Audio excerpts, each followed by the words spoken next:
কোটা আন্দোলনের শহীদ আবু সাঈদকে নিয়ে তার ছোট বোন সায়মা বেগম একটি কবিতা লিখেছে।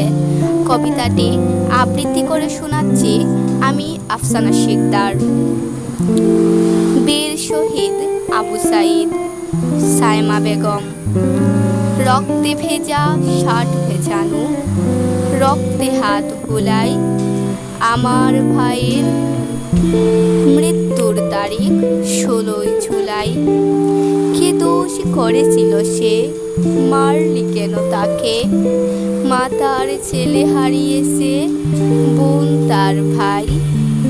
আমার ভাইয়ের রক্তে রাঙানো 16ই জুলাই। কষ্ট করে করত লেখাপড়া, কষ্ট করে চালাতো সংসার। সে নিয়েছে বিদায় এ দুনিয়া থেকে, হয়েছে সুখের পাহাড়। দেশের জন্য বুক পেতেছিল সাহস ভরা মন। সাহসের কারণে সে আজ শুয়ে আছে খবরের ভিতর।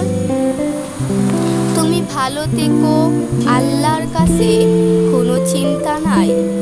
আমার ভাইয়ের রক্তে রাঙানো 16ই জুলাই।